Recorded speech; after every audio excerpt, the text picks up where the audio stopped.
ಇನ್ನು ನಟಿಗೆ ಅರವಿಂದ್ ರೆಡ್ಡಿ ಕಿರುಕುಳ ಕೊಟ್ಟಿರುವಂಥ ಆರೋಪಕ್ಕೆ ಸಂಬಂಧಪಟ್ಟಂತೆ ಈಗ ಹೊಸ ಟ್ವಿಸ್ಟ್ ಸಿಕ್ಕಿದೆ. ಅರವಿಂದ್ ರೆಡ್ಡಿ ಈಗ ನಟಿ ವಿರುದ್ಧನೇ ಆರೋಪ ಮಾಡ್ತಾ ಇದ್ದಾರೆ. ನಟಿಗೆ ಅರವಿಂದ್ ರೆಡ್ಡಿಯಿಂದ ಕಿರುಕುಳ ಆರೋಪಕ್ಕೆ ಸಂಬಂಧಪಟ್ಟಂತೆ ನಟಿಯಿಂದ 3 ವಂಚನೆ ಆಗಿದೆ ಅಂತ ಅರವಿಂದ್ ಈಗ ಗಂಭೀರವಾದಂಥ ಆರೋಪವನ್ನು ಮಾಡ್ತಾ ಇದ್ದಾರೆ. ಆಕೆ ನನ್ನೊಬ್ಬನಿಗೆ ಮಾತ್ರವಲ್ಲ ಇನ್ನೂ 3 ವಂಚನೆ ಮಾಡಿದ್ದಾಳೆ ಅನ್ನುವಂಥ ಗಂಭೀರ ಆರೋಪವನ್ನು ಈಗ ಅರವಿಂದ್ ಮಾಡ್ತಾ ಇದ್ದಾರೆ. ಇನ್ನು ವಂಚನೆಗೊಳಗಾಗಿದ್ದ 3 ಸಂಪರ್ಕ ಮಾಡಿದ್ರು ನನ್ನ. ಆಕೆ ಮದುವೆಯಾಗಿ ನಂಬಿಸಿ ಮೋಸ ಮಾಡ್ತಿದ್ದಾಳೆ, ಮದುವೆ ಆಗೋದಾಗಿ ನಂಬಿಸಿ ಮೋಸ ಮಾಡ್ತಾ ಇದ್ದಾಳೆ ಅನ್ನುವಂಥ ಆರೋಪವನ್ನು ಮಾಡ್ತಿದ್ದಾರೆ. AVR ಗ್ರೂಪ್ ಸಂಸ್ಥಾಪಕ ಅರವಿಂದ್ ರೆಡ್ಡಿ ಗಂಭೀರ ಆರೋಪವನ್ನು ಮಾಡ್ತಾ ಇರುವಂಥದ್ದು.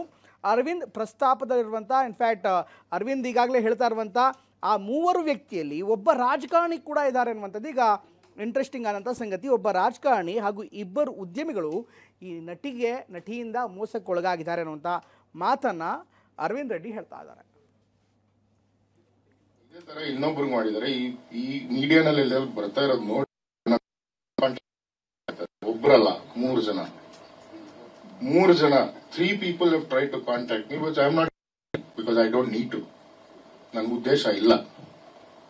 ಯಾಕಂದ್ರೆ ನಾನು ಎಷ್ಟು ಡೀಪ್ ಆಗಿ ಹೋಗ್ತೀನಿ ಇದ್ರಲ್ಲಿ, ಅಷ್ಟು ಮರ್ಯಾದೆ ನಂದು ಹೋಗುತ್ತೆ, ಅಷ್ಟು ಮರ್ಯಾದೆ ನಾನು ಕಳ್ಕೊಂತೀನಿ.